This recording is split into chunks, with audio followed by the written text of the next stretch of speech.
Los factores de riesgo que todos conocemos son el tabaquismo, algunas enfermedades ocupacionales o ambientales como la asbestosis y silicosis, y también tenemos algunas condiciones predisponentes como el EPOC y la fibrosis pulmonar.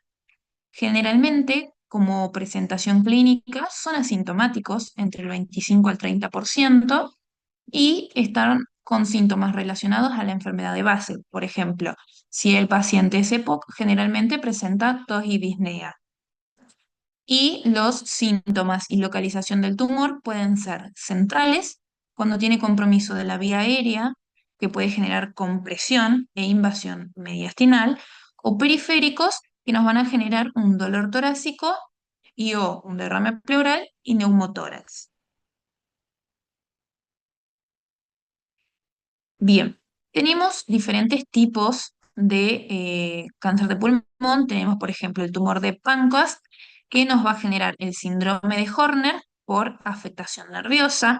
Tenemos tumor de vértice derecho, que nos va a generar síndrome de la vena cava. Puede ser también paracardíaco, como en este caso, que nos puede dejar derrame pericárdico, sí, por contigüidad o embolia sistémica. Y en la mitad de los casos, las lesiones que nosotros vamos a ver a nivel pulmonar van a ser metástasis.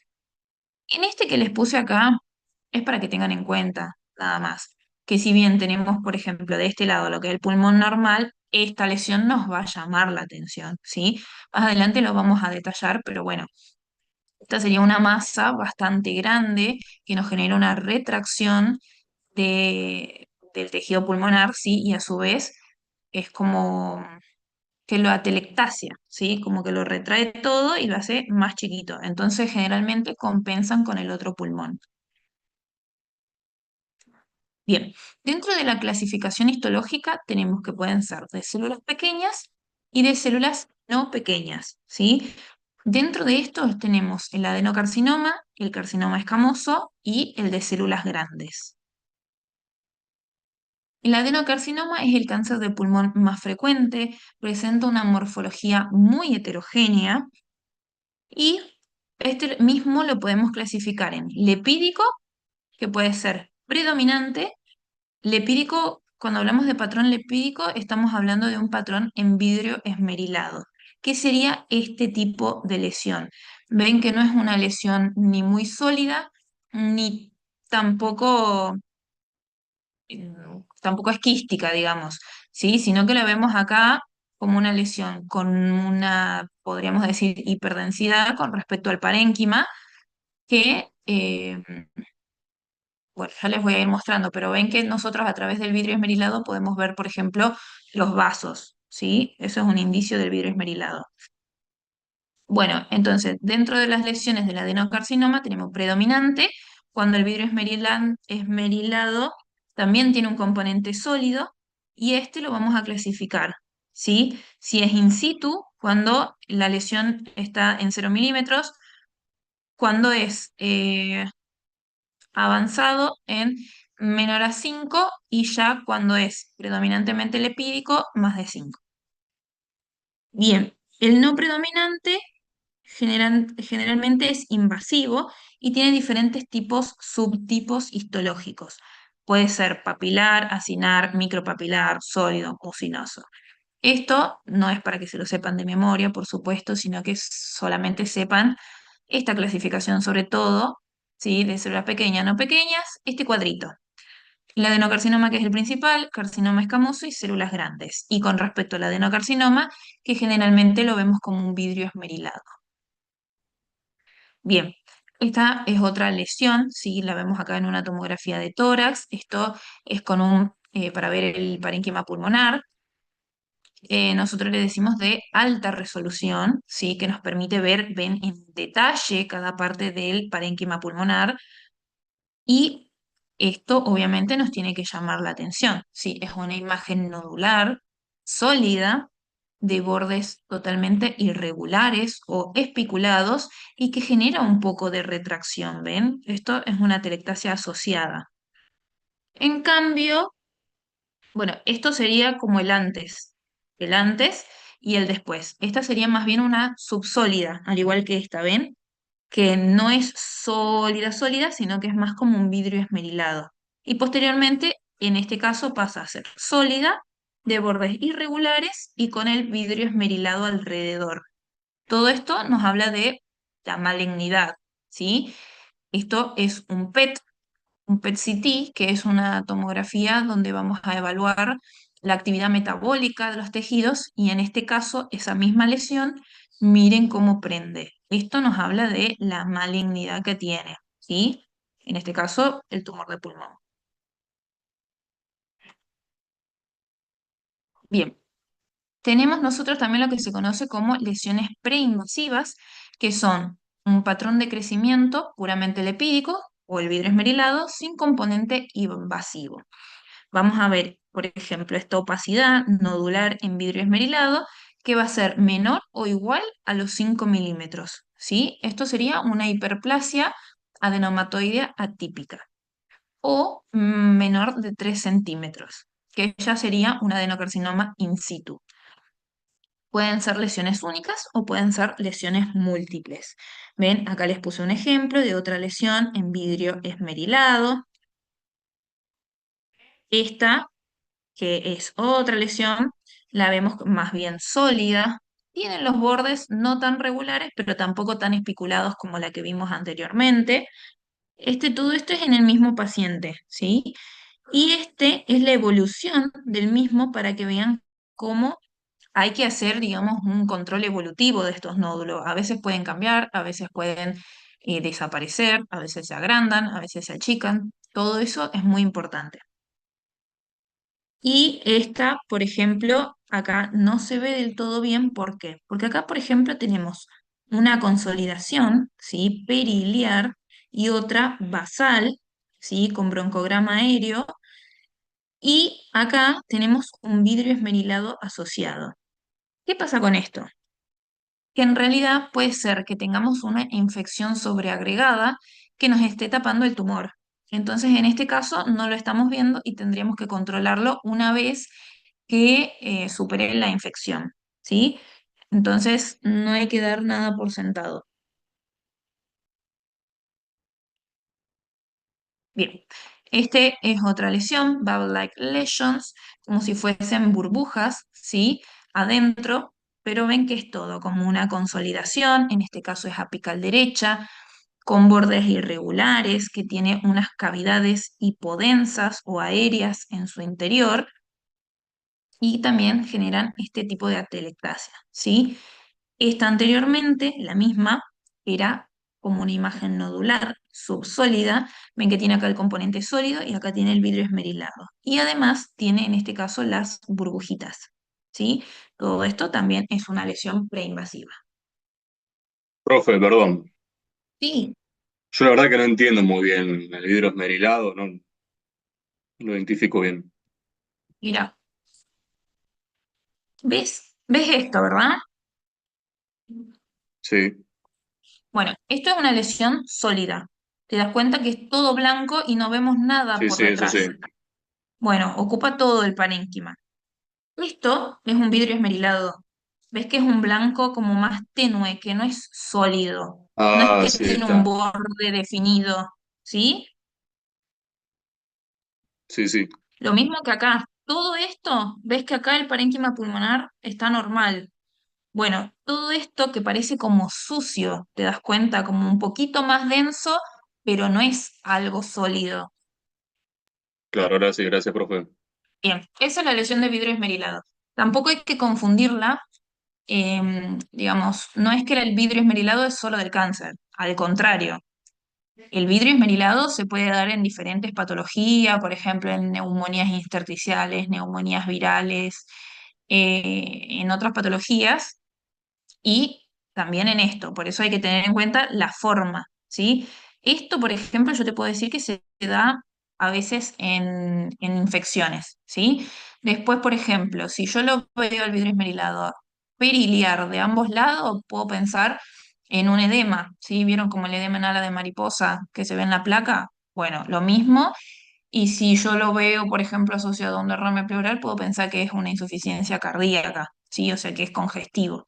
Entonces, hay que pensar no solo en lo que es el vidrio esmerilado, sino a qué se asocia y la forma, ¿sí? Por ejemplo, este es el que te tiene que llamar a vos la atención.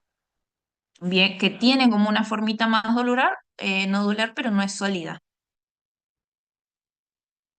Lo mismo que este, tenés una parte sólida y se rodea de vidrio esmerilado. Eso es lo que te tiene que hablar a vos de malignidad. Buenísimo, profe. Gracias. Perfecto. Bien, después tenemos carcinoma de células escamosas, que es el segundo en frecuencia. Suele tener una localización más central. ¿Esto qué quiere decir? Que afecta más a la sección donde están los bronquios segmentarios y subsegmentarios. Y los vemos como nódulos o masas sólidas que tienen necrosis, hemorragia o cavitación. Y generalmente nos generan síntomas posobstructivos.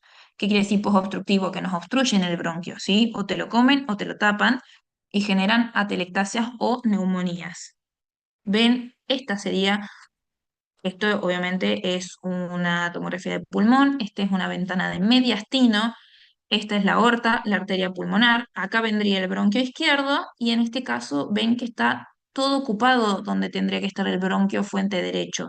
Entonces, ahí ya me llama la atención que no veo el otro bronquio.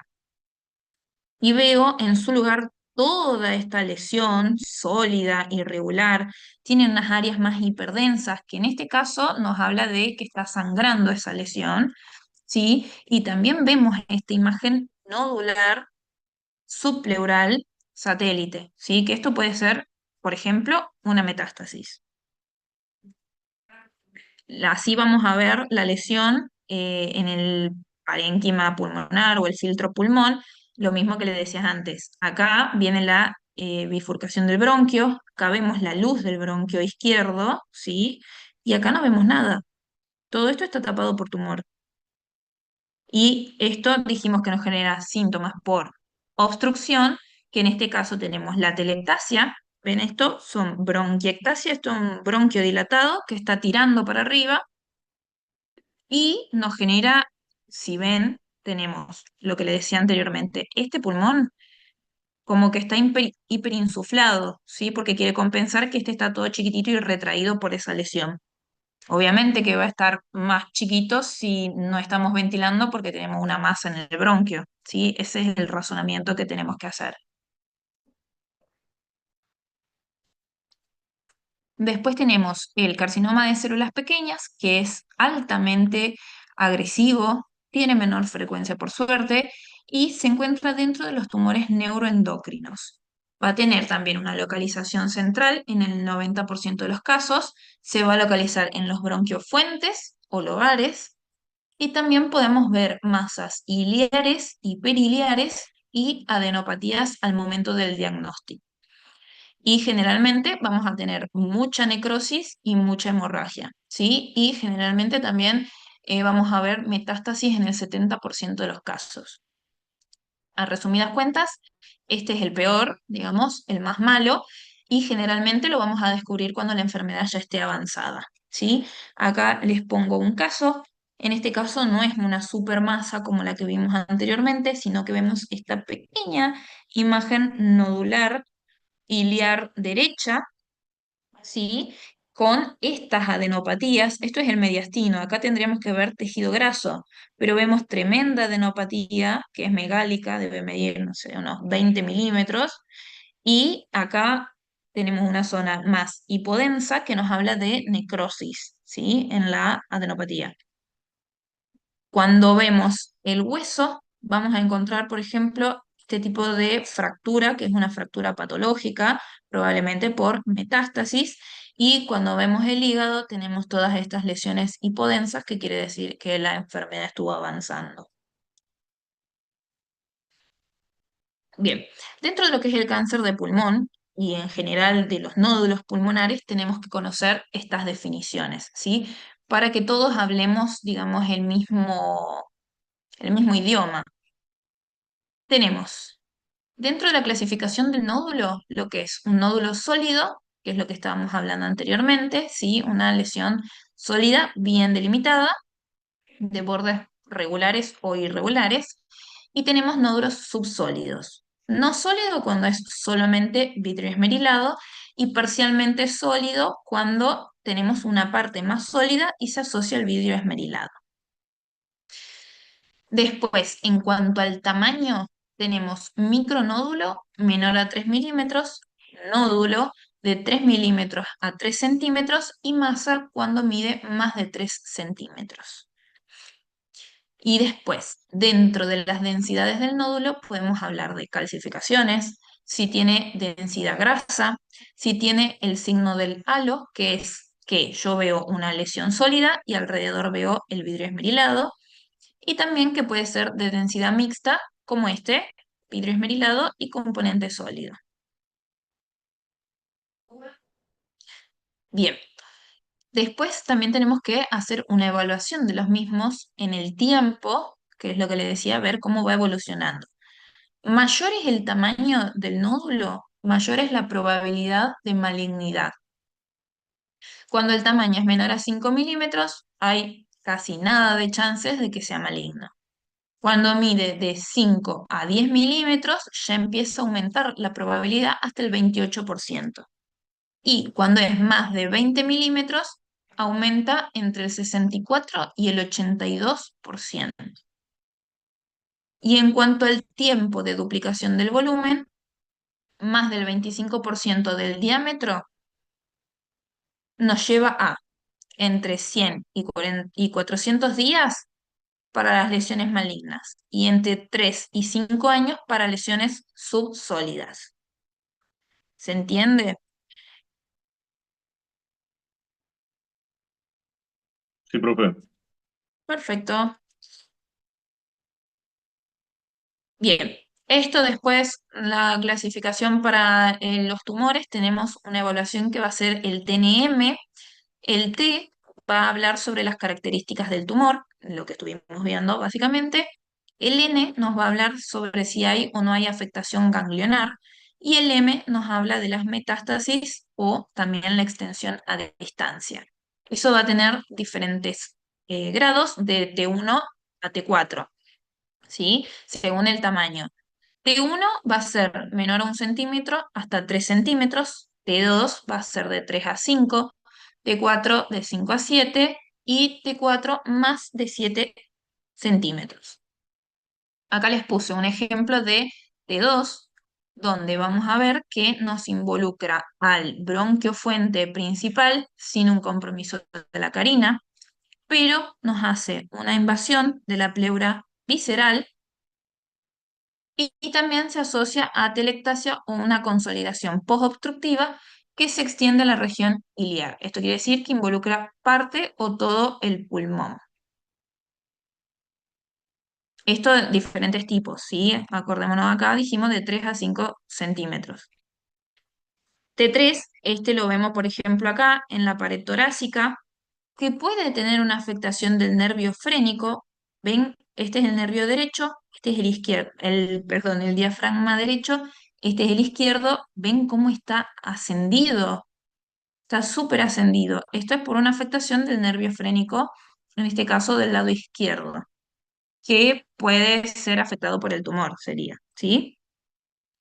Y después vemos en este caso que tenemos afectación de la pleura y también tenemos afectación del pericardio. Todo esto por la lesión tumoral. Esto ya nos habla de una invasión más a distancia también. T4 podemos ver nódulos, ya sea en otro lóbulo pulmonar del mismo pulmón o del otro lado, ¿sí? Y va a tener la afectación tanto del mediastino, del corazón, de la tráquea, del nervio recurrente, como hablamos recién, los grandes vasos o la carina. O sea, este es el peor, obviamente.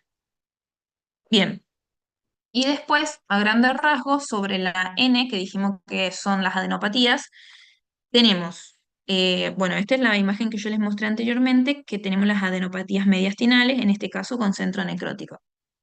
N1, los ganglios son intrapulmonares, que los podemos ver hasta la región iliar, del mismo lado que el tumor, N1. N2 pueden estar en mediastino, del mismo lado y también pueden estar subcarinales, o sea, más abajo. Y N3 ya son todos ganglios mediastinales e iliares, pero del otro lado puede haber también supraclaviculares o escalenos, de cualquier lado. Y cuando hablamos de M, dijimos 1A, 1B y 1C. 1A cuando tenemos un nódulo pulmonar del otro lado del tumor. 1B cuando hacemos metástasis, una sola metástasis, pero fuera de lo que es el tórax. En este caso, esto sería una glándula adrenal del lado izquierdo, este es vaso, riñón, glándula. En este caso hizo una única metástasis en la glándula adrenal. Y 1C va a ser cuando la diseminación metastásica es fuera del tórax, a distancia, pero en mayor cantidad de lesiones, por ejemplo, en este hígado. Esto es lo que hablamos anteriormente. En la tomografía podemos evaluar, por ejemplo, esta lesión nodular sólida de bordes irregulares que contacta con la pleura parietal, que es bastante grandecita, y cuando le hacemos la PET-CT, vemos cómo tiene la actividad metabólica. Y además, en este caso, ven que prende acá y también acá, que es donde estaría la adenopatía satélite, en este caso. Bien, en este caso les puse una imagen donde tenemos una paciente femenina de 60 años de edad que consulta por tos seca. Le hacemos la tomografía y vemos esta lesión pulmonar. Bien, vemos que digamos, esto sería como para clasificarla, que es una lesión sólida, bastante grande, de bordes irregulares, que se asocia a esta lesión subsólida del otro lado del parénquima pulmonar. Miren cuánto mide, 66 por 73 milímetros. Ya con eso sabemos que es un T4, ¿sí? Tiene una adenopatía supraclavicular, que es un N3, y las adrenales se ven normales, siendo un sitio frecuente de metástasis. Entonces acá tenemos un T4 por el tamaño y un N3 por la adenopatía. Y también tenemos que tener en cuenta este nódulo subsólido del otro lado, que puede ser también una lesión metastásica o también puede ser primario. Entonces, nosotros lo describiríamos como un proceso proliferativo primario o neoformativo primario, pulmonar en el lóbulo superior izquierdo, con compromiso secundario, tanto del ganglio que vimos, supraclavicular, como mediastinal, asociado a este nódulo subsólido en el lóbulo superior derecho. Entonces, sumado todo Profe, esto, parecería ser, sí, tengo una pregunta. ¿Y cómo me doy cuenta que el primario es el izquierdo y no el derecho? O sea, para la descripción. no, eso generalmente no te vas a dar cuenta. Ah, bien, buenísimo.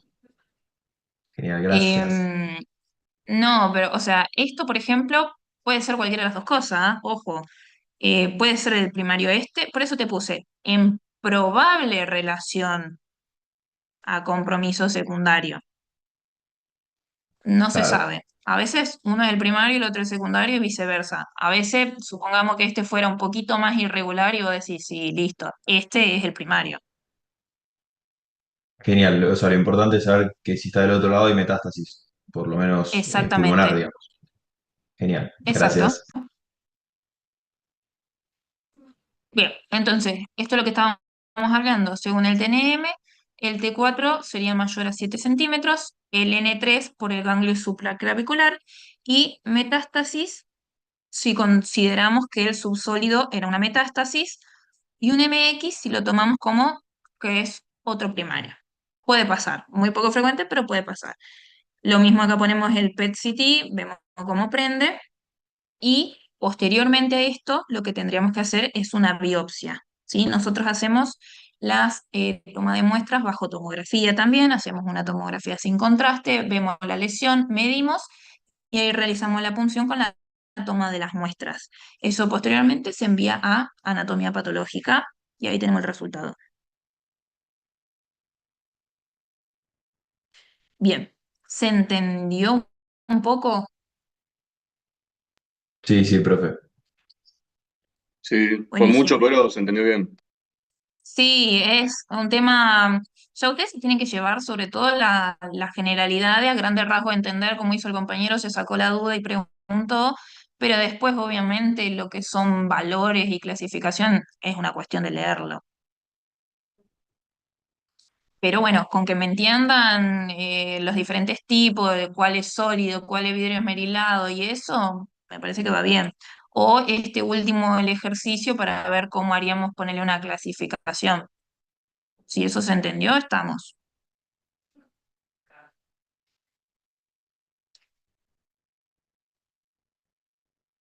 Sí, se entendió, profe. Bueno, Te quería preguntar también sobre, capaz que yo lo dijiste y me olvidé, el parcial, ¿va a ser un múltiple choice? ¿Cómo será la dinámica? va a ser múltiple choice presencial.